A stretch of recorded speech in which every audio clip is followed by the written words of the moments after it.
안녕하세요. 유니서점입니다. 오늘 읽을 책은 폭풍의 시간입니다.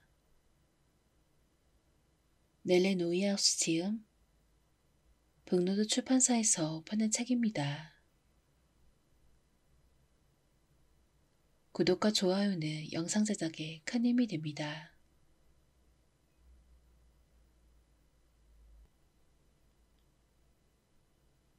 록 브리지.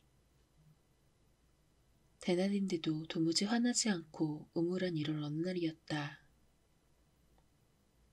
낮게 드리운 구름에서 이른 아침부터 눈이 내리기 시작하여 뉴 잉글랜드의 작은 도시 록 브리지를 그림책에서 볼 수 있는 목가적인 겨울 풍경으로 바꿔놓았다. 내가 달한 중서부에서 눈은 절대 조용하고 평화롭게 내리는 법이 없었고 서쪽에서부터 격렬한 눈보라로 시작해 대평원으로 몰려와 모든 것을 묻어버렸다. 영하 20도 이하로 내려가는 일도 드물지 않았고 눈보라는 유리창과 문을 뒤흔들며 굶주린 늑대 무리처럼 울부짖었다. 우리는 며칠씩이나 외부 세계와 단절되는 일이 흔했다. 아주 어릴 때는 내 겨울 기억에는 눈과 폭풍이 송전선을 망가뜨려 전기가 끊어지는 바람에 디젤 발전기가 윙윙대는 소리가 늘 함께했다. 나는 셰비 카프리스 트렁크에서 손빗자루를 꺼내 앞과 옆유리 창문을 쓸었다. 그런 다음 차문을 열고 탄 뒤 심호흡을 몇 번 했다. 방금 힘겨운 2시간을 보냈다. 예비 시어머니 모니카 서툰이 자기 집 점심 식사를 초대했는데 나는 그 초대를 거절할 적당한 핑계거리를 찾지 못했던 것이다. 처음 만났을 때 이미 나는 우리 둘이 잘 지내지 못하리라는 걸 알아차렸다. 허세 섞인 상류층 여관과 오만, 폴에 대한 장악욕 등 그녀의 모든 것이 내 비위에 맞지 않았다. 어쩌면 다른 여자가 아들에게 자기보다 더 많은 영향력을 끼치지도 모른다는 생각을 견디지 못한 나머지 나를 거만하게 대한 것일 수도 있다. 성인이 된 5자녀의 삶에 그들이 부탁하지 않아도 끼어드는 걸 당연한 권리라고 여겼고 검버섯이 핀 소나기에 가정을 다스리는 채찍을 단단하게 쥐어털고 있어서 아무도 그녀에게 저항할 엄두를 내지 않았다. 나에 대한 그 사람의 의구심을 어느 정도는 이해할 수 있었다. 중서부 출신으로 돈도 직업도 없는 21살짜리 내가 록브리지에 나타난 지 8주 만에 폴이 청혼했다. 내 마음대로 할 수 있었다면 나는 아마 그 자리에서 당장 결혼했을 것이다. 하지만 모니크 서튼은 이 계획에 격렬하게 반대했고 성공을 거두었다. 그녀는 남들 눈에 자기 아들이 나와 결혼을 해야 하는 것처럼 보이는 건 싫다고 말했다. 내 양엄마 레이첼 그랜트가 굉장히 보수적인 감리교 신자였듯이 모니크는 철저한 카톨릭 신자였고 그래서 내가 가톨릭으로 개종해야 한다는 게 그녀가 내건 결혼 조건이었다. 나는 자기 어머니에게 동의하는 폴이 약간 낯설게 느껴졌다. 하지만 감리교회나 가톨릭 성당 아니면 불교 사찰 중 어디에서 결혼하든 사실 아무 상관도 없었기 때문에 나는 상당히 경솔하게 이 조건에 동의했다. 그러나 가톨릭 신부에게서 교리문답을 공부하고 세례 증서와 출생 증명서를 제출해야 한다는 거 미처 예상하지 못했다. 두 서류는 분명히 윌로크릭 농장 어느 장에 먼지 뒤덮인 서류철에 들어있을 테지만 오래전부터 가족과 관계를 끊고 지냈으니 그걸 어떻게 손에 넣어야 할지 도무지 방법이 떠오르지 않았다. 나는 한숨을 내쉬며 차에 시동을 걸고 출발했다. 웨딩드레스를 처음으로 입어보기 위해 3시 반에 메인 스트리트에 있는 유니스 로댕의 양잠정에 예약이 되어 있었다. 폴의 어머니와 점심을 먹고 난 뒤 아무것에도 흥미가 있지 않아 양잠점에 가는 대신 집에 가서 욕조에나 누워있을까 하고 잠깐 고민했다. 하지만 8주 후에 결혼하니 얼른 드레스 가방을 해치우리라 마음먹었다. 골목길에 주차한 후에 목을 잔뜩 움츠린 채 눈보라를 뚫고 작은 상점들을 지나 메인 스트리트 방향으로 갔다. 양장점 유리문을 열고 따뜻한 실내로 들어섰는데 문에 매달린 종이 울렸다. 재단사가 미리 얘기한 대로 이날 오후 손님은 나밖에 없었다. 내 웨딩드레스는 록브리지 전체의 화제거리였고 결혼식 당일까지는 나 말고 아무도 봐서는 안 되니까. 나선형 계단으로 이어지는 위층에서 재봉틀이 달그락거리는 소리가 들려왔다. 쿠퍼 양, 안녕하세요. 금방 내려갈게요. 위에서 로댕 부인이 소리쳤다. 저 시간 많아요, 로댕 부인. 그러니 서둘지 마세요. 나는 모자와 장갑을 벗고 가게 문 옆에 빈 옷걸이 외투를 걸었다. 몇 분밖에 안 걸려요. 위에서 다시 목소리가 들렸다.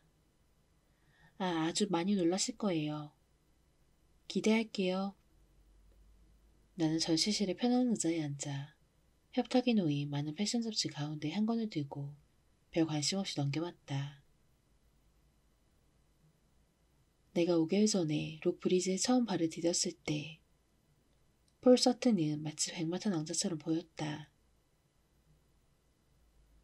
그때 나는 돈도 직업도 없었고 있는 거라고는 복수심에 들끓어 내 뒤를 바짝 붙는 포즈와 미국 전역에서 유명한 아니 악명 높은 내 이름뿐이었다. 가진 실망과 증오와 경멸을 겪은 후에 사랑과 보호를 받고 싶다는 내 갈망은 무척 강렬했고 폴 서튼은 보호자로 지극히 적합해 보였다.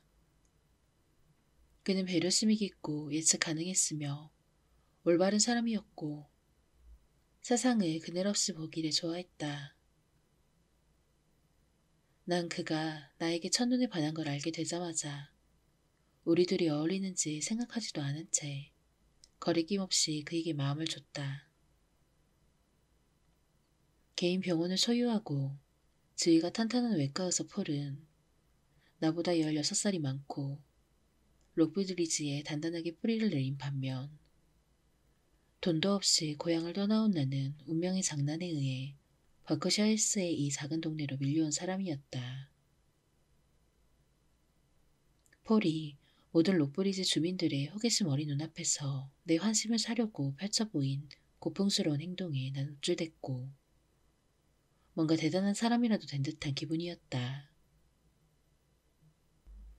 수년 동안 정처 없이 떠돌며 외로움과 결핍을 겪은 끝에 맞게 된 몇 주는 흥분하여 뭔가에 취한 듯한 느낌이었지만 얼마 지나지 않아 이 새로운 자극에 무뎌지기 시작하고 기사 갑옷의 반짝임이 일상 속에서는 현저하게 빛을 잃어간다는 사실을 깨달았다.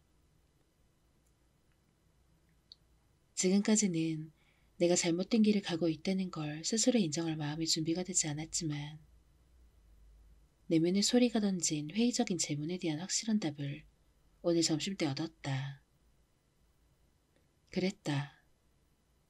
내 삶은 폴의 병원에서 일하면서 사회적 프로젝트에 참가하고 그의 아이를 낳고 매주 일요일에 성당을 가고 그 뒤엔 그의 어머니의 집에서 점심을 먹는 일을 통해서는 성취되지도 행복하지도 않을 터였다. 이메일 주소를 삭제하고 가족과 연락을 끊고 내 꿈을 부정함으로써 과거를 잊고 새로운 삶을 시작할 수 있으리라는 생각은 순진한 믿음이었다. 내가 아주 좋아하는 책 가운데 바람과 함께 사라지다의 한 구절에 불현듯 떠올랐다. 돈 걱정을 더는 하지 않아도 되고 타라가 안전하고 앞날이 걱정이 없는 이라는 구절이었다. 내가 지금 스칼렛처럼 잘 알지도 못하고 사랑하지도 않은 남자와 결혼하려고 한다는 사실을 깨닫고 소스라치게 놀랐다.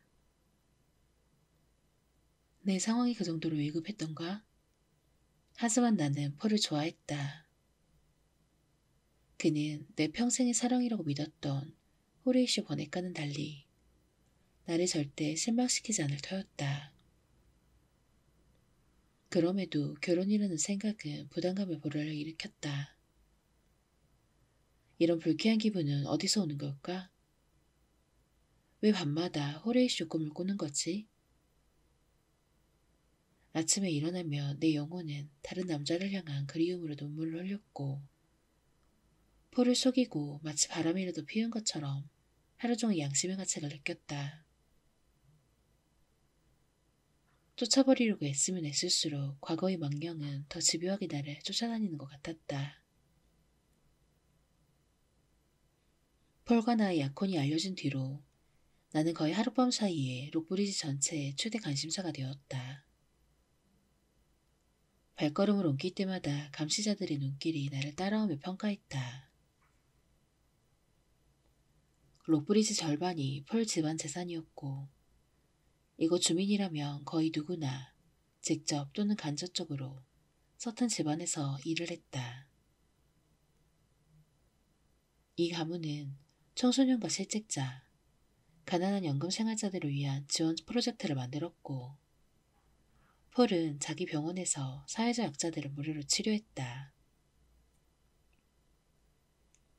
약혼한 뒤로 몇 주 동안 나는 밀려드는 초대의 홍수에 완전히 잠겨버렸다. 모두 무시하고 싶었지만 이를 악물고 완전히 낯선 사람들과의 지루한 시간을 견뎌냈다.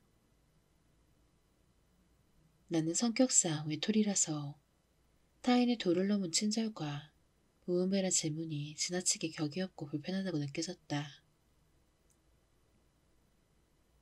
잡지를 다시 올레자리로 돌려놓고 잠시 눈을 감고 유니스가 얼른 일을 끝내기를 바랐다. 이토록 드물게 조용할 때면 제멋대로 떠오르는 생각들이 나를 두렵게 만들었다. 자리에서 벌떡 일어나 초조하게 이리저리 오갔다. 작은 가게의 양쪽에 긴 옷걸이에 줄지어 전시된 드레스들을 별 관심도 없이 대충 살펴봤다. 그냥 가버릴까 잠깐 고민했다. 위층에서 드디어 재봉틀 소리가 멈췄다. 목재 나선형 계단이 삐걱대는 소리가 들리더니 돌리파튼 헤어스타일에 얼굴에는 1파운드쯤 화장품을 바른 가냘픈 50대 여성 유니스가 구름처럼 새하얀 세틴 드레스를 팔에 걸치고 나타났다. 자, 아가씨, 이제 봅시다.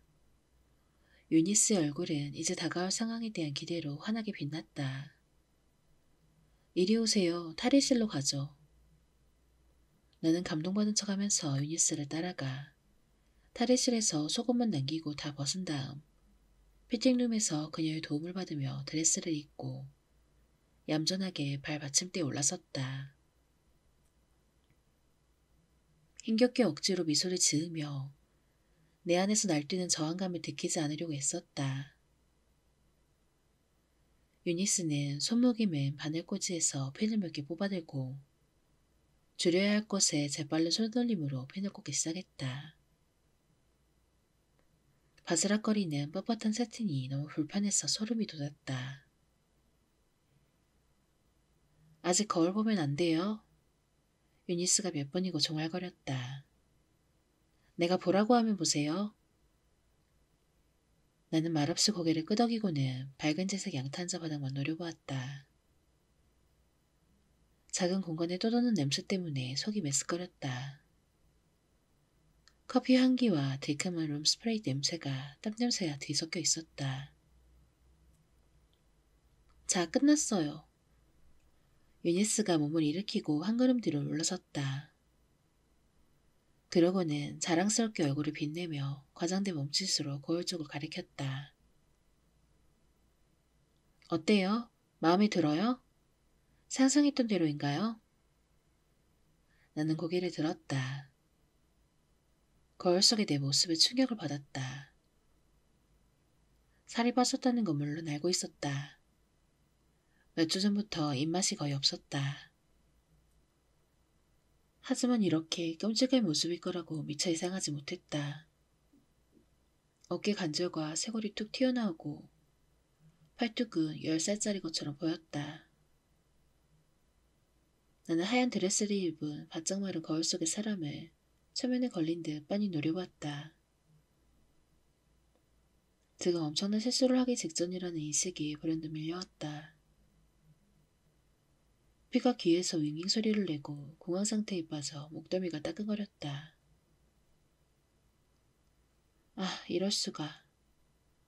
난 나지막하게 중얼거리며 고개를 돌렸다. 드레스를 입은 내 모습을 더는 견딜 수가 없었다. 이거 벗는 거 도와줘요. 지금 당장. 하지만 아직 유니스가 입을 열었다. 아니 싫어요. 나는 고함을 지르며 발받침대에서 내려와 드레스를 찢었다. 싫어요. 싫다고요. 재단사는 입을 벌린 채 멍하니 나를 바라봤다. 내가 헐떡이는 소리와 천이 찢어지는 소리만 들렸다. 드디어 옷을 다 벗고 좌우러졌다. 재단사는 누더기가 된 5,000달러짜리 웨딩드레스를 죽은 흰 동물처럼 손에 든 채 그대로 서 있었다. 내가 탈의실로 달려들어가 훌쩍거리며 옷을 입는데 유니스가 누군가와 통화하는 소리가 들렸다. 내가 웨딩드레스를 찢었다는 걸 그녀가 누구에게 설명하든 아무 관심도 없었다. 물론 이 소문은 순식간에 퍼져서 폴의 귀에까지 들어갈 터였다. 로브리지는 내가 자란 청구석과 조금도 다르지 않았다. 나는 옷걸이에서 외투를 낚아챈 다음 가방을 들고 인사도 하지 않은 채 가게에서 도망쳤다. 날이 어두워지고 눈은 이미 그쳤다. 거리는 텅 비었고 이따금 자동차가 메인 스트리트를 따라서 기어갔다. 나는 눈물을 억눌렀다. 들뜬 기분에 폴의 청혼을 받아들였을 때 나는 그와의 결혼이 어떤 결과를 가져올지 전혀 생각하지 않았다. 세상이 갇히게 됐다는 사실을 깨닫자 절망이 밀려왔다. 금으로 만든 세상이긴 했지만 어쨌든 세상은 세상이었다. 오로지 신자만 베푼 폴이 엄청난 망신을 당하지 않게 하면서 내가 이 상황을 벗어날 방법이 없을까? 그냥 차에 올라서 집으로 네브래스카로 달려가야 하나? 눈물이 앞을 가려 비틀거리며 어두운 거리를 걸어 내 차로 가면서 가방을 뒤져 차 열쇠를 찾았다. 내 쉐비 바로 앞에 주차된 유리창을 틴팅한 검은색 SUV 차량을 알아보지 못했다. 이런 차는 여기서 자주 눈에 띄었다. 뉴욕이나 보스턴의 수많은 시민들이 특히 겨울에 거리에 눈이 쌓이면 그린 마운틴스에서 주말을 보내려고 거창한 사륜구동 SUV 차량이나 밴으로 이곳으로 자주 왔다. 나는 그 차량 주인이 배려라고는 없이 내 차 바로 앞에 딱 붙여 주차한 바람에 카프리스를 빼는 게 애먹게 된 상황에 조금 짜증이 났다 따름이었다.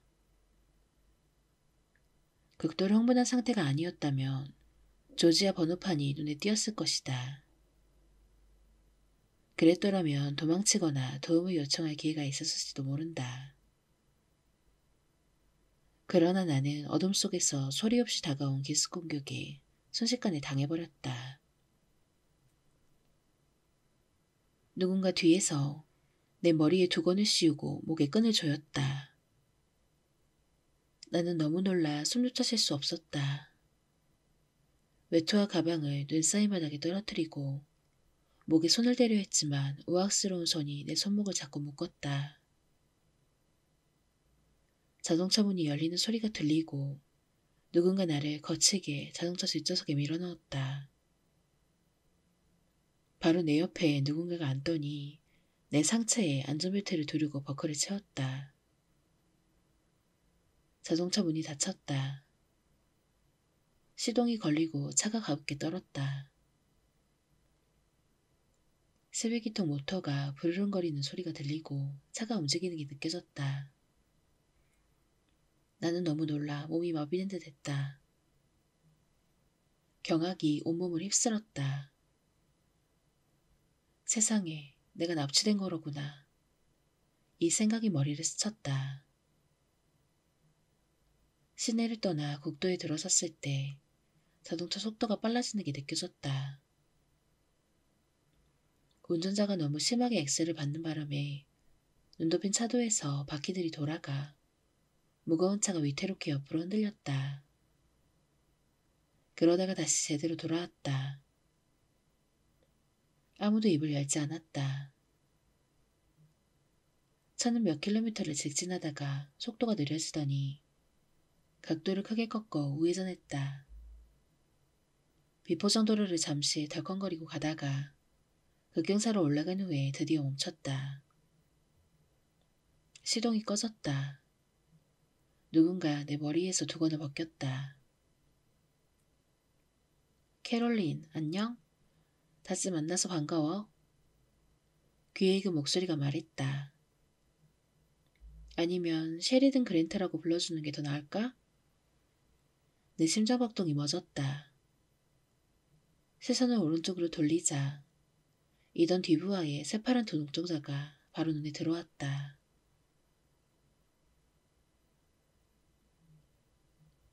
샌후안 바티스타, 캘리포니아.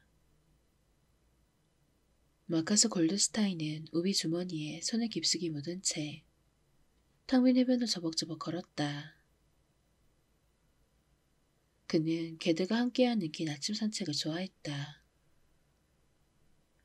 여름보다는 지금처럼 파랗고 차분한 1월이 더 마음에 들었다. 흥분한 잿빛 물과 수백만 년 전부터 바닷가에서 요란하게 부딪혔다가 다시 물러가는 파도에 똑같은 리듬은 어딘지 관조적인 면을 지니고 있었다. 공기는 안개와 물거품에 젖어 축축했고 그와 개들만 제외하면 드넓은 이곳에서 유일한 생명체는 부딪히는 파도의 철썩이는 소리를 넘어서며 이따금 탄식하듯 비명을 지르는 갈매기 두어 마리가 전부였다. 마커스는 발걸음을 멈추고 서쪽 태평양 너머를 빤히 바라봤다. 바다는 낮게 드리운 구름보다 약간 더 짙은 햇빛이었다. 생일 진심으로 축하한다. 씁쓸함이 살짝 섞인 생각을 하다가 말도 안 된다는 듯 고개를 내저었다. 예순이라니 못 믿겠군. 이런 날이 오리라고 생각하지도 바라지도 않았던 시절도 있었다. 물에 떠내려온 나무 토막을 두고 흥겹게 다투는 개들을 바라보며 지금까지 지나온 10으로 끝나는 나이의 생일들을 떠올렸다. 30세 생일 파티는 뉴욕에서 열렸는데 그걸 파티라고 부를 수 있을지 의문이긴 했다. 그는 고영주 EMI가 어떤 신생 밴드의 사인회를 위해 빌린 나이트클럽에서 이른 아침까지 밤새 술을 마셨고 그러느라 태미가 헬스키친에 있는 그녀의 자그마한 집에서 사랑을 가득 담아 준비한 파티를 놓쳐버렸다. 40세 생일 파티는 세 번째 아내 자밀러와 이혼한 지 6주 만에 대형 범천을 빌려 카브리의 어딘가에서 치렀다. 그날 저녁에 엄청나게 마신 술 덕분에 파티에 대해서는 흐릿한 기억만 남았고 그래서 오히려 다행이었다. 이 무렵 그의 경력은 제대로 속도가 붙었지만 자랑스럽게 느낄만 한 거라고는 사실 그게 다였다. 사생활은 대재난이었고 이제 더 추락할 데 없다고 생각할 때면 언제나 그게 바닥이 아니었다는 게 밝혀졌다. 태미를 제외하면 여자를 보는 눈이 완벽하게 젬병이었고 실수를 깨달았을 때는 이미 너무 늦어서 결론적으로 수천만 달러의 손해치를 봤다. 10년 전인 50세 생일 파티는 햄프턴스에 위치한 자신의 전원주택에서 500명쯤의 손님들과 함께 치렀는데 그때는 지금보다 30kg쯤 체중이 더 나갔다. 그로부터 사흘 후에 첫 번째 심근경색을, 2주 후에는 그보다 더 심각한 두 번째 심근경색을 겪었다.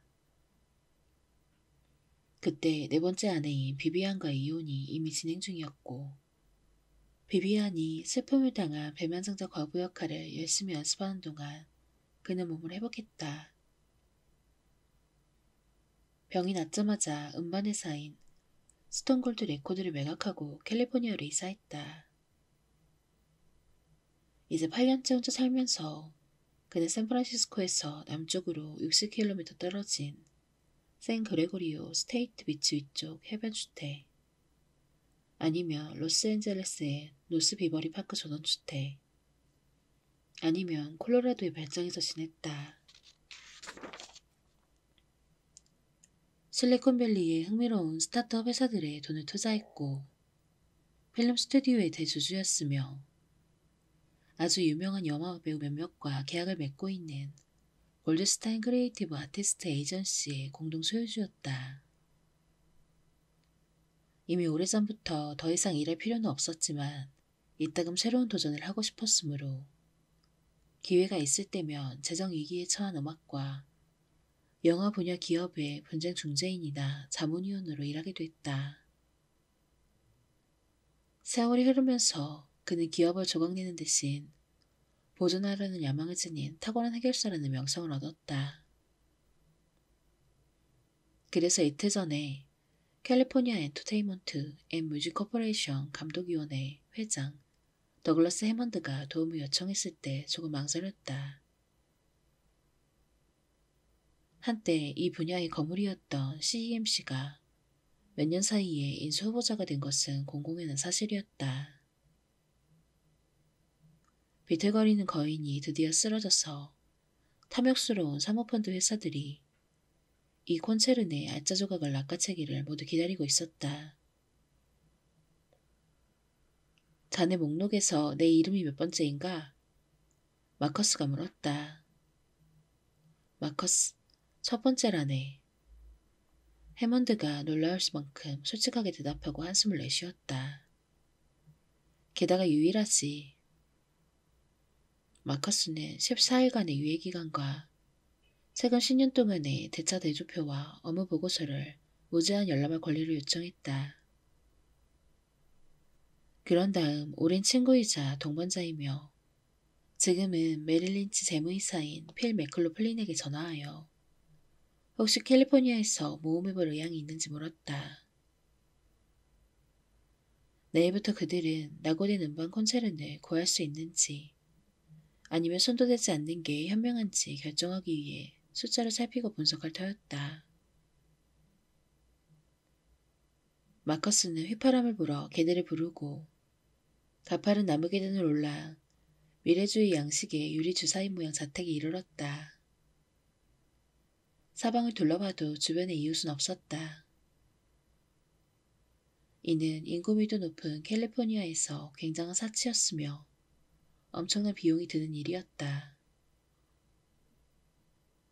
테라스에 도착한 그는 82개의 층계를 오르고도 숨이 전혀 가쁘지 않다는 사실에 만족했다.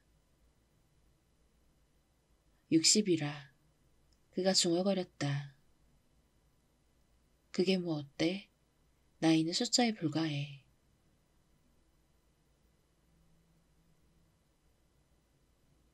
록브리지. 내 심장이 대장간 쇠망치 같은 힘으로 다시 뛰기 시작했다.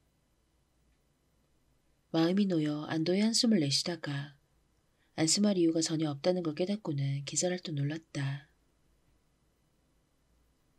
머리카락을 반들반들하게 모두 밀고 태 없는 안경을 쓴 채 싸늘한 새파란 눈동자로 나를 노려보는 이 남자는 친구와는 거리가 멀었다. 지난 몇 달 동안 서베너에서 일어난 일을 머릿속에서 완전히 몰아냈는데 이제 라이스버루 홀에서 겪은 악몽이 순식간에 되살아나 두려움에 속이 메스꺼렸다. 안녕, 이던. 난 이렇게 대답했지만 목소리가 떨리는 걸 막을 순 없었다. 과거가 내 발목을 잡았다. 캐롤린 쿠퍼라는 이름으로 살면서 내 보스이자 애인이었던 이던 디브와의 말에 따르면 그에게 25만 달러를 빚진 과거가 나는 폴에게 서베너 이야기를 한마디도 하지 않았다. 그래서 그는 내가 잔인한 포주의 애인이었고 함께 사는 동거인이자 친구였던 키에라가 이던이 고용한 깡패가 나를 홍동가로 끌고 가려고 할 때 그의 목을 그은 덕분에 끔찍한 운명에서 도망칠 수 있었다는 사실을 알지 못했다. 이던은 내 흔적을 쫓아 나를 찾아냈다. 난 이제 그의 소나기에 들어갔다. 아까 나를 습격했고 지금 내 왼쪽에 앉아있는 놈은 루스커였다. 보통은 서베나 시내에 있던 이던의 홍돈가 써던 크로스에서 문지기로 일했다. 짧게 깎은 머리카락과 두 눈 사이 간격이 좁은 오락부락한 놈이었다. 이 추위에도 티셔츠만 입고 있었다. 근육질인 아래팔은 교도소에서 새긴 문신으로 가득해서 흐릿한 자동차 실내 조명 불빛 아래에서 보면 마치 푸른색 긴팔 셔츠를 안에 받쳐 입은 것 같았다. 나는 피아니스트로 일하던 나곤의 맛이라는 바에서 그를 알게 됐다. 안녕 루스코? 나는 그에게도 인사했다. 안녕 캐롤린. 그가 껌을 씹으며 표정 변화 없이 대꾸했다. 운전석에 앉은 앞으로 아메리칸의 이름은 케빈이었다. 적어도 키 2m에 체중 150kg은 나가는 거인으로 전직 풋볼 선수였다. 거친 일을 담당해서 무슨 짓을 하든 이던의 부하였다. 키에라를 비롯해서 서던 크로스에서 돈을 벌던 젊은 여성들은 미키와 루스코보다 그를 훨씬 더 두려워했다. 어이, 캐롤린과 둘이 할 이야기가 있어. 이던이 나에게서 눈을 떼지 않고 명령했다. 그 말에 켈빈과 루스코가 차에서 내렸다. 차가 공회전하느라 웅웅거리고 난방은 최고 온도로 작동했다. 맥박이 망치질하듯 귀에서 뛰고 공포로 식은땀이 흘렀다. 트렁크가 열리는 소리가 들렸다. 금속끼리 부딪히는 소리가 나더니 트렁크가 다시 닫혔다. 당신 여기서 뭐 하는 거야? 나는 무서워하는 기미를 보이지 않으려고 애썼다. 이더는 미소를 지었지만 눈에서는 분노가 번쩍였다. 넌 서베너를 떠나면서 나한테 작별 인사도 안 할 정도로 버릇이 없었어. 그는 비달견처럼 부드러운 목소리로 말했다. 그리고 옛 친구 이던에게 빚이 있다는 걸 잃어버린 모양이야. 그런데 약혼자를 아주 잘 낚았더군. 난 당신한테 빚진 거 하나도 없어. 케이블 타이가 손목을 아프게 파고들었다. 땀이 눈으로 들어갔지만 팔이 안전벨트 아래에 고정되어 있어서 손을 댈 수 없었다. 내 생각은 달라. 이더니 느긋하게 다리를 꼬고 나를 빤히 바라봤다. 그런데 내가 널 어떻게 찾아냈는지 궁금하지 않아? 안 궁금해. 당연히 너무나 궁금했지만 난 이렇게 대꾸했다. 그래도 말해주지. 이더니 사악한 미소를 지으며 말을 이었다.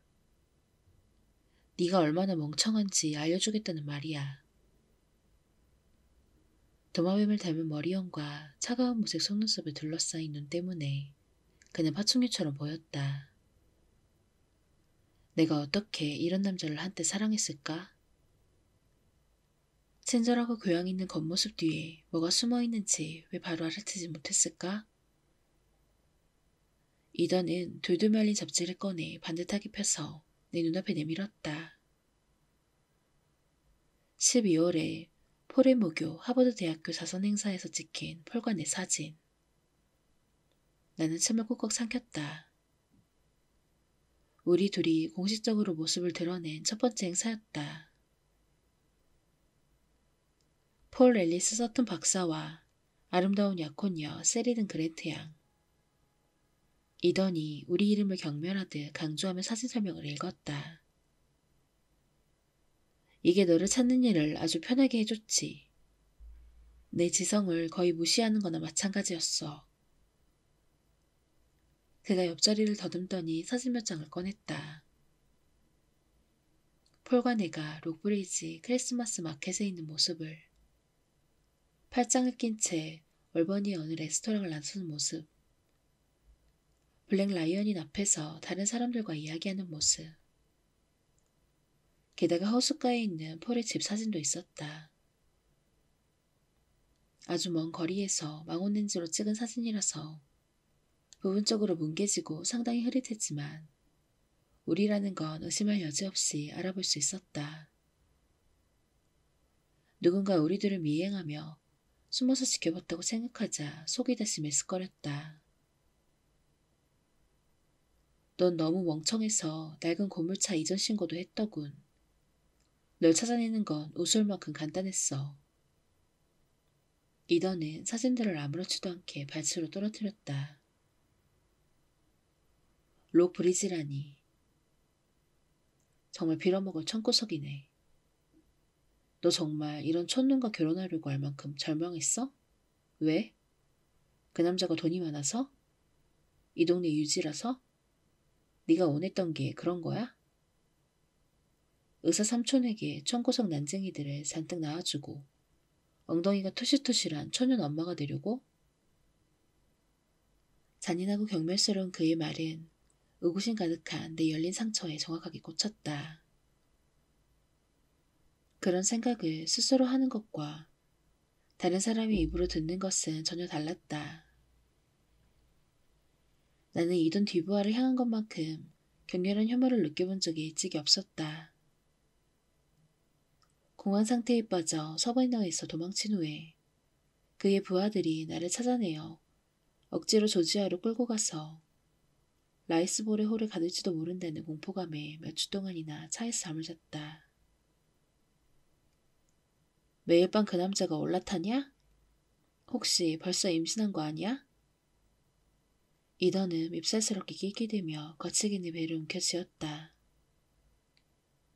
그게 너처럼 어리고 교활한 창녀들이 사용하는 수법이지. 이던, 이러지 마. 나는 그의 말을 끊었다. 공포로 떨려왔지만 약점을 보이지 말아야 했다. 당신은 이제 나를 찾아냈어.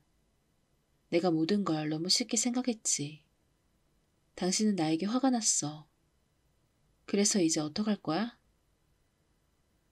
내가 화가 났다고? 이더는 눈썹을 치켜 세우더니 경멸하는 웃음을 터뜨렸다. 어이 아가씨, 그건 정확하게 맞는 표현이 아니야. 그가 번개처럼 내 머리카락을 잡고 머리를 자기 쪽으로 끌어당겼다. 나는 고통의 비명을 억누르다가 그의 눈에 드러난 분노를 보고 소름이 끼쳤다. 네가 한 짓은 내 권위를 무너뜨려서 사업에 지장을 준단 말이야. 그가 내 귀에 대고 쇳소리를 냈다. 너를 그냥 내버려두면 다른 창녀들이 나를 향한 존경심을 잃어. 어이 아가씨, 기억이 나는지 모르겠지만 우리는 증인들 앞에서 악수로 계약을 맺었어. 난 너에게 많은 돈을 투자했지. 넌 25만 달러의 빚이 있고 거기에 이자랑 너를 찾느라 든 비용도 더해야 해. 이 사악한 창녀야. 난 당신이 준 선물을 하나도 가지고 오지 않았어. 내가 반박했다. 그리고 방세도 냈고. 나는 손목을 움직이다가 케이블 타이가 약간 느슨해진 걸 알아차렸다. 맞물려 있는 플라스틱 머리 부분을 오른손 엄지와 검지로 더듬었다. 손톱을 이용해 아래쪽으로 눌러보려 했지만 장치가 너무 정교했고 손가락에 자꾸 떨린 바람에 계속 미끄러졌다.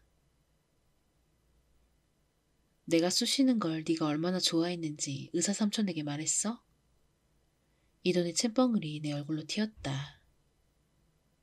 아니, 안 했어. 나는 목소리를 낮췄다. 이유를 말해주지. 마약을 먹이고 자기 친구이자 엘라베마주 상원의원인 찰스 매닝에게 성폭행을 당하게 한 포주에게 속을 만큼 내가 바보였다는 걸. 그 사람이 알면 난 죽고 싶을 정도로 창피할 테니까. 나는 그의 공격을 미리 알아채지 못했다. 내 머리가 뒤로 날아갔다. 그가 왼손 약지에 낀 인장 반지 때문에 입술이 터졌다. 피맛이 났다.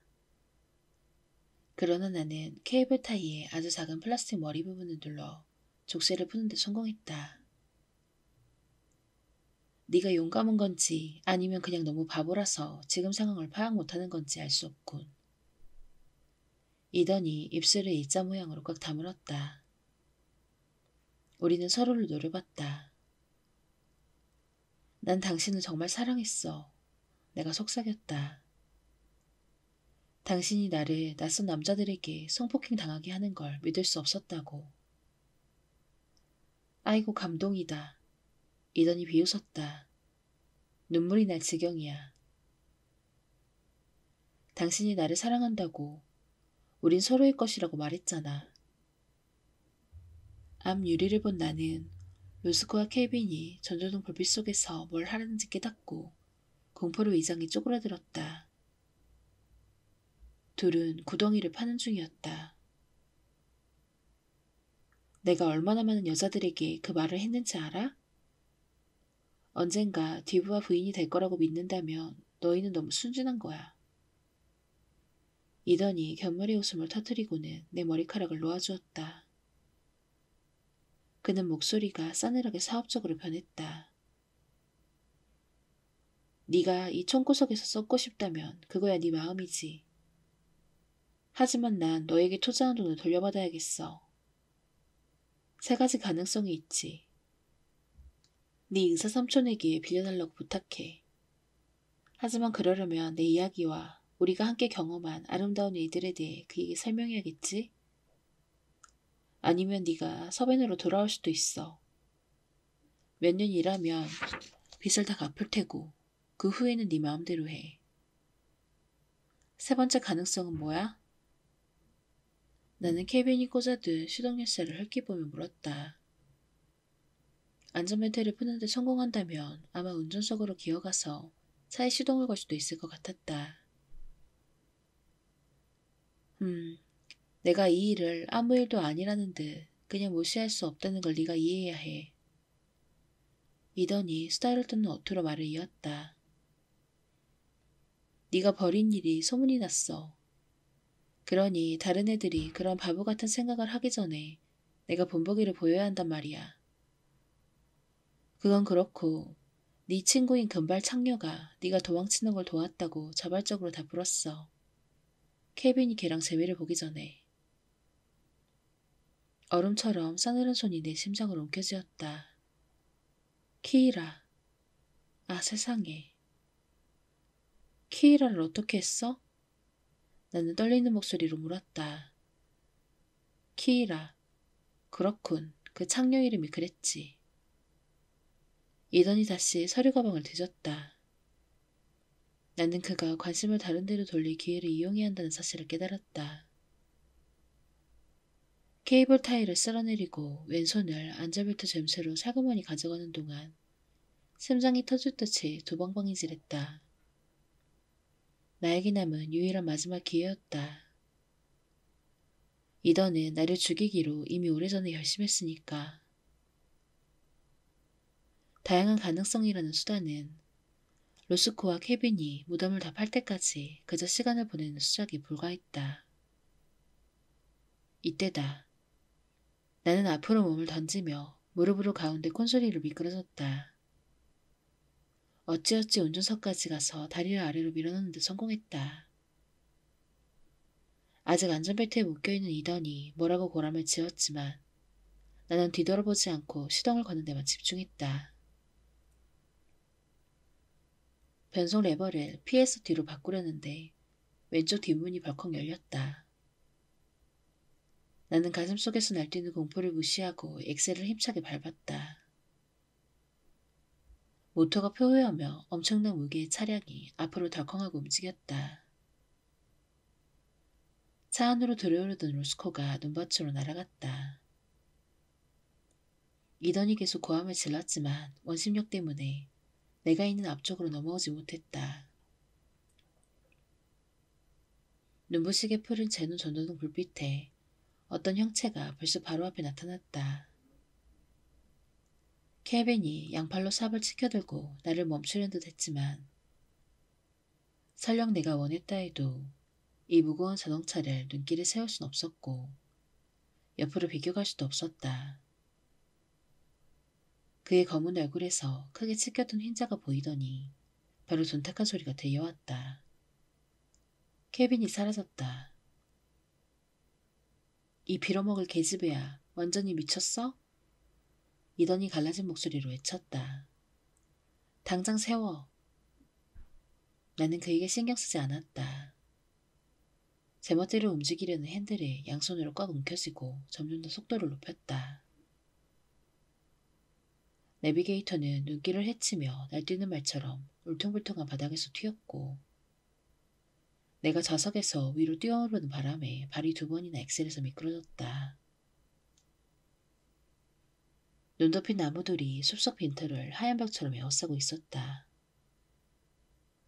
나는 좀 전에 우리가 지나온 게 분명한 틈새를 마침내 발견하고 미끄러지는 자동차를 아까 그 차선으로 몰았다.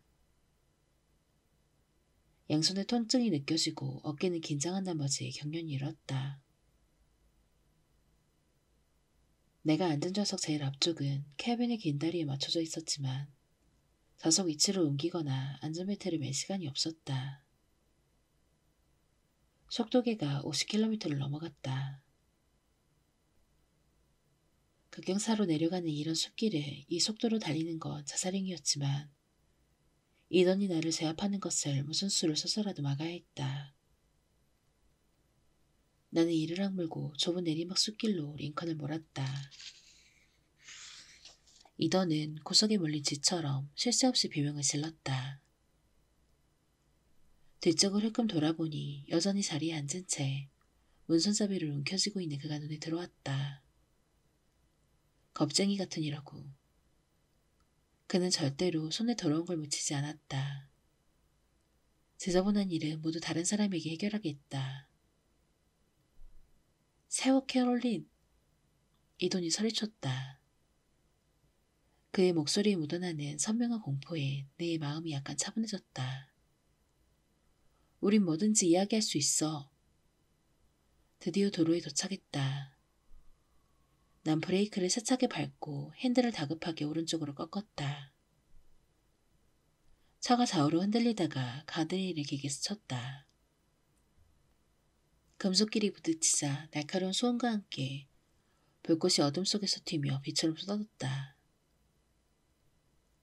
나는 재빨리 차를 다시 제어하여 위로 향하는 곡선도로를 따라 달렸다.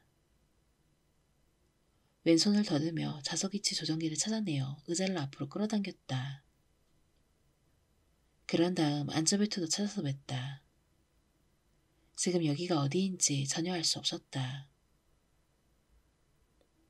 곁눈질을 해보니 뭔가 움직이고 있었다. 분필처럼 허연 이던의 얼굴이 앞좌석 사이로 나타났다. 그가 핸들을 잡으려고 했다. 나는 주먹으로 그의 손을 마구 내리쳤다. 세워! 이던이 숨을 헐떡이며 말했다. 당장! 나는 내 오른쪽 다리를 엑셀에서 떼어내려는 그를 막았다. 400m쯤 그렇게 필사적으로 몸부림치며 가다 보니 서서히 힘이 빠졌다. 불현듯 차도에서 전조등을 노려보며 서 있는 고라니가 눈에 들어왔다. 온몸에 소름이 돋았다. 나는 이던의 팔을 놓고 양손으로 핸들을 움켜쥐고 온 힘을 다해 브레이크를 밟았다. 그러나 차는 내 말을 듣지 않고 한 바퀴 돌더니 사출기에서 발사되듯 도로에서 튕겨나갔다. 몇 초 동안 무중력 상태였다. 모터가 시끄럽게 울고 눈앞에는 나무줄기 물 뿐이었다.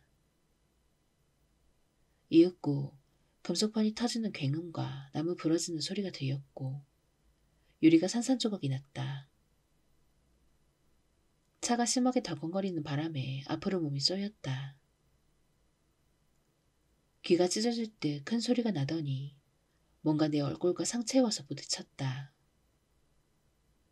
갑자기 주위가 조용해지고 캄캄해졌다. 벤진 냄새가 풍겨왔다. 다리가 아팠다. 뭔가 따뜻하고 끈적끈적한 게 얼굴을 흘러내렸다. 피. 바람이 주변 나무를 스치는 소리 말고는 아무것도 들리지 않았다. 눈을 뜨고 몽롱하게 주위를 둘러봤다. 내 두뇌는 이것이 무슨 상황인지 이해하지 못한 채 핸들에 축 늘어져 있는 에어백과 사방에 떨어진 유리 조각과 차 안으로 불어 들어오는 눈발을 그저 멍하니 바라보기만 했다. 보닛이 사라지고 나무와 심하게 부딪힌 충격 때문에 모터 본체가 뜯어졌다. 뭔가 검은 물체가 차 안에 솟아있었다. 조수석에 있던 자리에 쭉 뻗은 나무 줄기가 꽂혀있었다. 오른손을 간신히 들어 나무를 만져봤다. 손가락에 닿는 나무의 감촉이 거칠고 더할 나위 없이 생생했다. 한참 동안 꼼짝도 하지 않고 그대로 앉아 무슨 일이 벌어졌는지 기억하려고 애썼다. 폴의 어머니 집에서 점심 식사, 웨딩드레스 가봉, 이던과 그의 고릴라들, 숲을 미친 듯이 질주하던 일, 도로 한가운데 서 있던 고라니. 세상에 사고가 났구나. 내가 몇 분이나 의식을 잃고 있었던 거지? 이던은 어디 있을까? 연기 냄새가 나고 불길이 보였다. 아마 연료관이 망가져 뜨거운 촉매 컨버터에서 벤진이 떨어지는 모양이었다. 연료 탱크가 폭발하기 전에 차에서 나가야 했다. 위기의 순간 차분하게 이성을 차리는 능력이 살면서 도움이 되는 게 이번이 처음은 아니었다. 침착하다 세리든. 꿈틀대는 공포를 억누르기 위해 나는 이렇게 중얼거렸다. 추위 때문에 손가락이 얼어붙을 지경이었지만 죬쇠를 열고 안전벨트를 푸는 데 성공했다. 왼쪽 어깨로 운전석 문을 열려고 했으나 꼼짝도 하지 않았다. 차 안에서 연기가 차서 눈이 따가웠다. 그 순간 뒤에서 신음소리가 들려와 깜짝 놀라 몸을 돌렸다. 도와줘. 이더니 그르렁거리는 목소리로 말했다. 도와줘 제발. 어렵사리 고개를 돌린 나는 불길이 비추는 덕분에 무슨 일이 일어나는지 볼 수 있었다. 이더니 나무줄기와 자수들 사이에 끼어 있었다. 안경을 잃어버린 그는 무기력하고 약해 보였다. 서랍에 권총이 있어. 그가 나지막히 중얼거렸다. 나를 쏘아줘. 부탁이야. 타 죽고 싶지 않아. 나는 두려움에 잠식되고 힘이 붙여 숨을 헐떡이며 핸들에서 몸을 돌렸다. 그러고서 운전석과 뒷좌석의 나무줄기 사이로 비집고 들어갔다. 이더니 나에게 저지른 온갖 악행에도 불구하고 그를 산채로 불에 타죽게 할 수는 없었다. 그의 겨드랑이 아래로 손을 넣고 온 힘을 다해 잡아당겼다. 그는 통증으로 신음했다. 연기 때문에 눈에서 눈물이 흘러내렸다. 당신도 같이 힘을 써야 해. 나는 숨을 헐떡이며 필사적으로 내뱉었다. 나 혼자서는 못해. 안 돼. 다리에 감각이 없어. 이더니 쉰 목소리로 중얼거렸다. 본능이 불붙은 자동차에서 당장 탈출해 가능한 한 멀리 도망치라고 고함을 질렀지만 나는 기침을 하며 나무줄기를 다듬었다. 그러고는 나를 죽이려던 남자 위에 네 발로 버티고 엎드려 등으로 나무주기를 밀어냈다. 움직였다. 나는 이던의 왼쪽 다리를, 그리고서 드디어 오른쪽 다리를 나무 아래에서 꺼냈다. 왼쪽 문을 열고서 축 늘어진 이던의 발을 바깥으로 밀어냈다. 그런 다음 그를 따라서 바깥으로 뛰어내렸다. 발이 바닥에 닿았지만 바로 그 다음 순간 아무것도 없는 허공이었다. 머리를 뭔가 딱딱한 것에 부딪히고 급경사로 추락하여 눈과 나뭇잎 위로 구르다가 단단한 나무조기가 거치게 제동을 걸어준 덕에 멈췄다.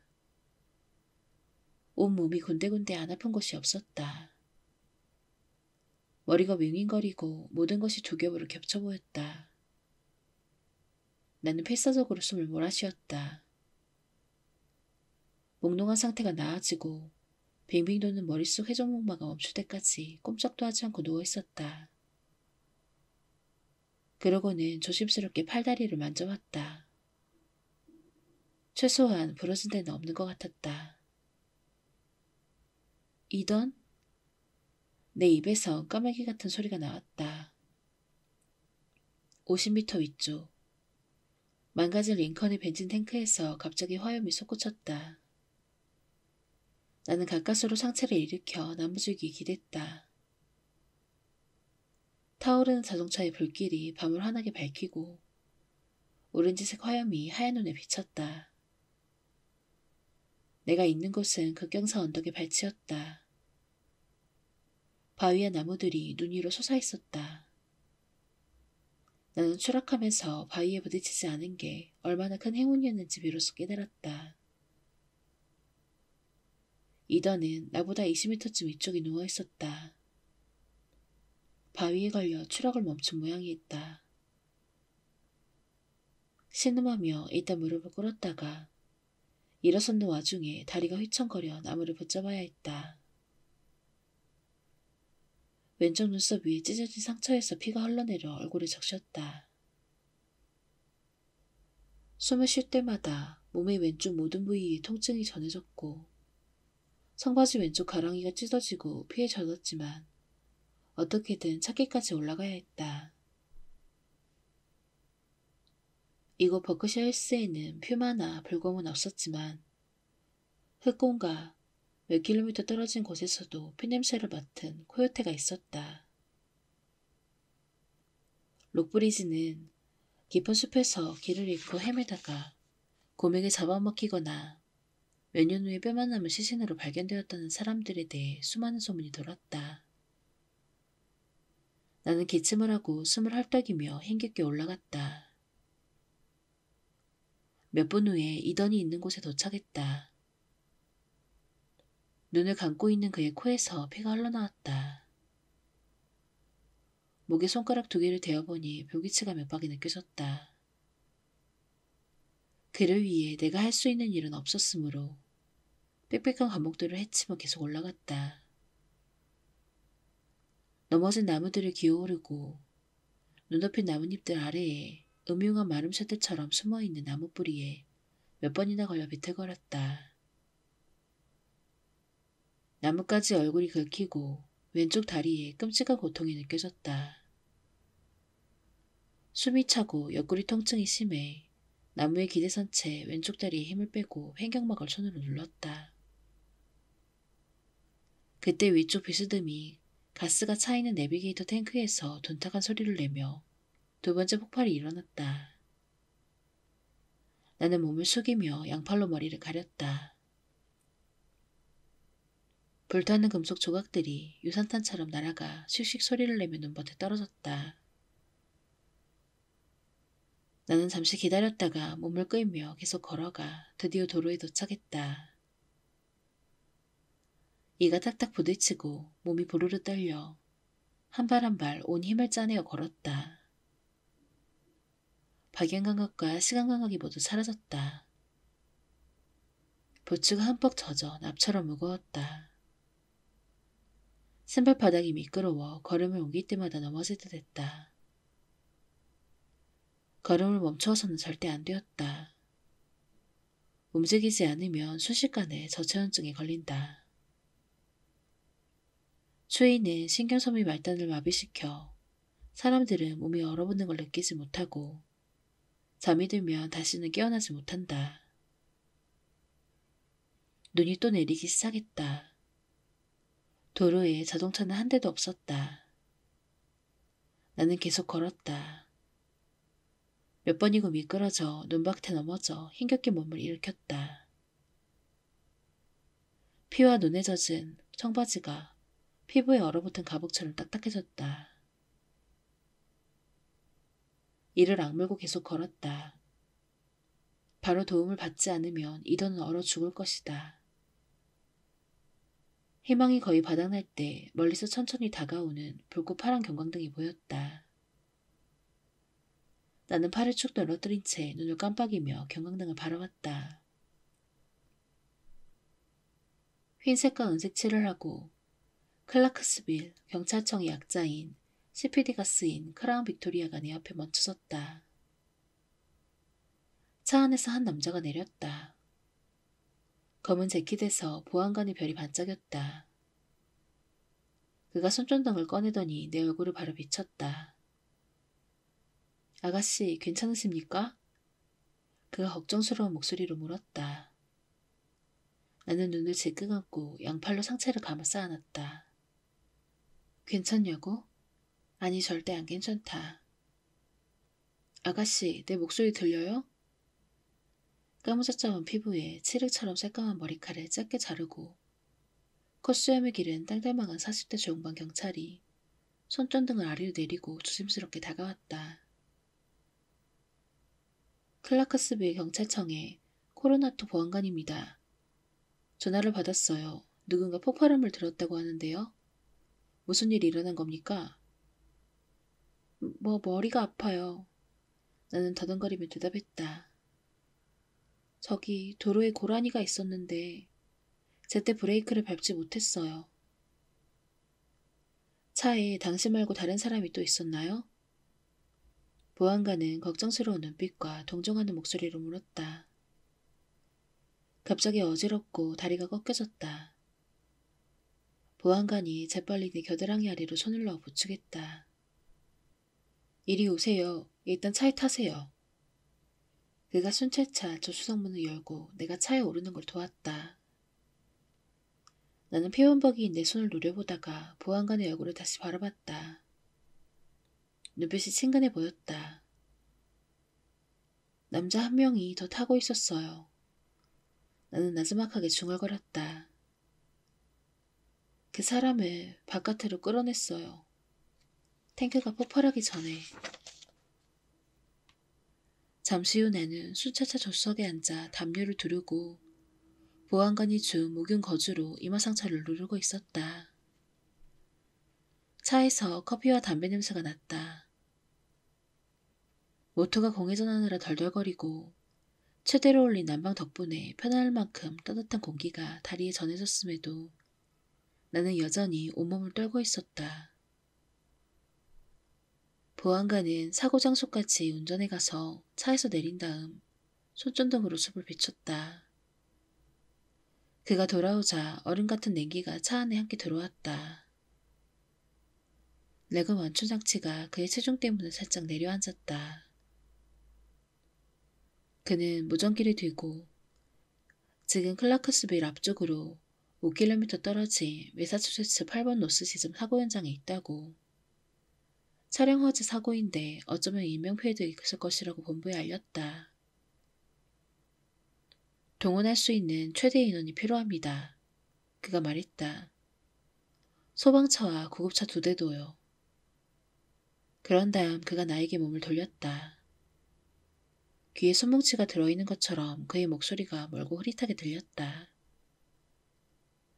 아가씨, 이름이 뭔가요? 주소는? 누구에게 연락할까요? 나는 기억하려고 애썼지만 망원경을 보듯이 머릿속에서 혼란스러운 잘못들만 번쩍거렸다. 깨진 기억들이 이리저리 돌아다니다가 흐릿한 장면으로 이어지고 다시 조각조각 흩어졌다. 차갑고 불편하게 살갗에 닿은 하얀 웨딩드레스를 입어봤다. 가게에서 뛰쳐나와 울음을 터뜨렸다. 도대체 왜? 서두르지 않아도 됩니다. 보안관이 친절한 목소리로 말했다. 지금 따뜻한가요? 문제가 있으면 내가 바로 저 앞에 있으니 알려주세요. 아셨죠? 나는 힘없이 고개를 끄덕였다. 그가 휴대전화를 귀에 대고 차에서 내렸다. 지친 내 몸의 긴장이 약간 풀렸다. 몸이 떨리면서도 땀이 났다. 눈을 다시 떠보니 도로가 온통 사람들과 자동차로 가득했다. 경광등이 번쩍였다. 전조등 때문에 사고 현장이 대낮처럼 환했다. 나는 순찰차에 혼자 앉아 있었다. 무전기가 나지막하게 바스락거리는 소리를 냈다. 알아듣지 못하는 여러 목소리가 들렸다. 가운데 콘솔 위쪽 고정장치에 GPS 지도가 표시된 노트북이 펼쳐져 있었다. 미들턴과 클라커스빌 사이 어딘가에서 파란 점이 깜빡였다. 록브리지 북쪽 50km쯤에 있는 지점으로 버먼트주의 경계에서 겨우 몇 킬로미터 떨어진 곳이었다. 빨갛게 반짝이는 계급한 시계에 시선이 갔다. 자정에서 10분이 지난 시각이었다. 이던은 아직 살아있을까? 루스코와 케이비는 어떻게 됐지? 몸이 서서히 따뜻해지자 온기와 함께 피로가 밀려왔다. 머리를 옆 유리창에 기대려고 했지만 몸이 심하게 떨려서 숨을 제대로 쉴 수 없었다. 온몸의 근육이 옥신거렸다. 보안관이 오렌지색 제복을 입은 구급대원 2명과 함께 돌아왔다. 둘은 나를 조심스럽게 차에서 부축하여 내리고 들것에 눕힌 후 바스락거리는 포일을 덮어줬다. 이마 뒤쪽에 맥박이 뛰는 것처럼 두타간 통증이 느껴졌다. 내 얼굴 주변이 어두워졌다. 보안관님, 나는 낮은 목소리로 중얼거렸다. 숲 어딘가에 남자 2명이 더 있어요. 그중 1명은 아마 죽었을 거예요. 숲 어디죠? 산으로 올라가는 빈터예요. 여기서 몇 킬로미터 도로를 따라 내려가서 가드레일이 있는 곳이에요. 코로나터 보안관은 무선통신을 한 후에 사람들에게 부상자 또는 사망자를 수색하라고 지시했다. 나는 벨트를 메고 구급차로 들려 올라갔다. 어떤 여성이 내 위로 몸을 숙였다. 30대 중반쯤으로 보이는 마르고 친근한 인상의 짧은 금발머리였다. 안녕하세요. 그녀는 안타깝다는 표정으로 나를 내려다보며 말을 걸었다. 응급의학과 차이즈 박사예요. 몸 상태가 어떤가요? 모르겠어요. 내가 중얼거렸다. 머리가 아파요. 차이즈 박사는 손전등으로 내 양쪽 눈을 들여다봤다. 그 다음 왼쪽 팔오금에서 따끔한 느낌이 들었다. 이제 윌리엄스버그 병원으로 이동합니다. 전화 연락할 사람이 있나요? 나는 박사를 빤히 바라봤다. 누군가에게 내가 잘 있다고 말해야 하는데 그 사람 이름이 떠오르지 않았다. 당신 이름을 이야기해 주시겠어요? 금발의 응급의사가 말했다. 생년월일은요? 아니면 전화번호는요? 박사가 내 얼굴을 뚫어지게 내려다봤다. 나는 정신을 집중하려 했지만 또렷한 생각을 해내기가 힘들었다. 어지럽고 비참한 느낌이었으며 이 밤이 지나면 이제 그 무엇도 예전 같지 않으리라는 예감이 강하게 다가왔다. 폴. 나는 나지막한 목소리로 속삭였다. 록브리지 폴 서튼. 그에게 전화해 주시겠어요? 그 서튼 박사님 말인가요? 차에서 박사가 놀라 되물었다. 네, 약혼자예요. 브랜드 극심한 피로감이 몰려왔다. 내 이름은 셰리든 쿠퍼예요. 눈이 감겼다. 구급차 문이 닫히고 차가 서서히 움직이기 시작했다. 차에서 박사가 뭔가 말했지만 나는 알아듣지 못했다. 그 대신 누군가 내 이름을 부르는 소리가 들려왔다. 셰리든, 집으로 돌아와. 집으로 와. 지금 가는 중이야. 나는 생각했다. 정신이 몸에서 분리됐다. 통증과 불안이 사라지고 갑자기 따뜻하고 아름다운 행복감이 밀려와 기쁜 마음에 울고 싶을 정도였다.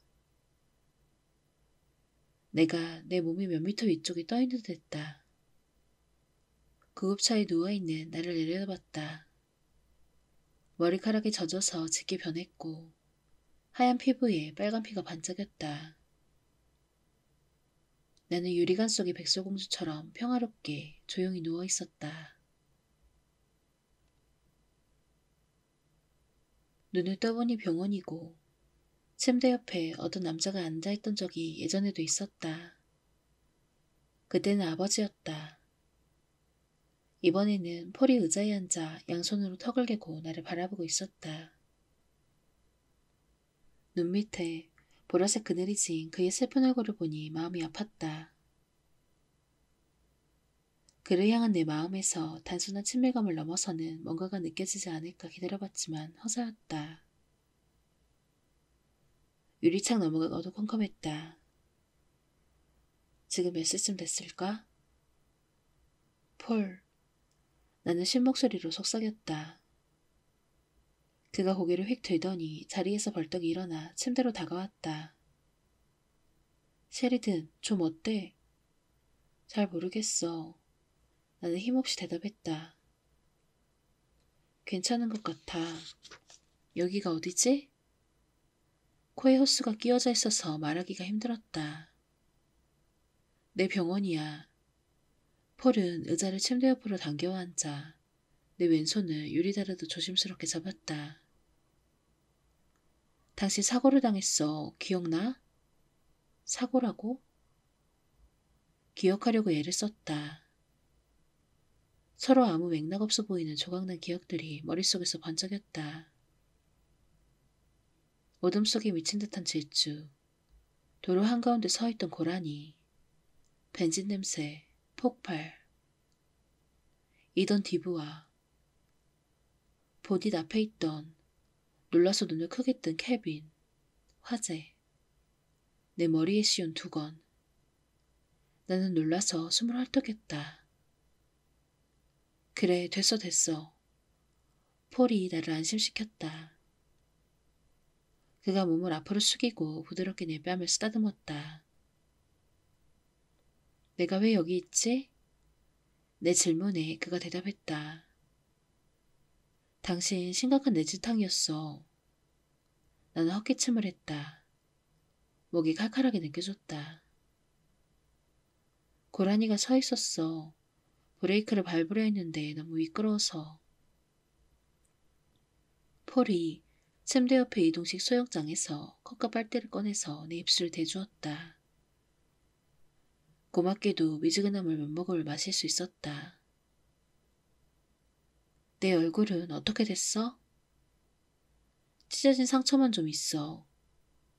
그는 미소를 지으려고 했지만 힘들어 보였다. 걱정하지 마. 암문 뒤에는 흉터가 하나도 남지 않을 테니까. 우리는 잠시 입을 다물었다. 폴이 내 손을 쓰다듬었다. 좀 더 자. 그의 목소리가 갈라졌다. 내가 여기서 당신을 지킬게. 고마워. 내가 속삭였다. 당신이 날 위해 해준 모든 일들 모두 고마워. 당연한데 무슨 소리. 폴이 눈을 들었다. 피로와 걱정에 얼굴이 말이 아니었다. 의연하고 강한 이 사람의 모습이 나를 놀라게 했다. 여전히 멍한 상태여서 명확한 생각을 하기는 어려웠지만 나는 그의 사랑과 보살핌을 받을 자격이 없다는 막연한 생각이 의식을 스치며 마음을 흔들었다.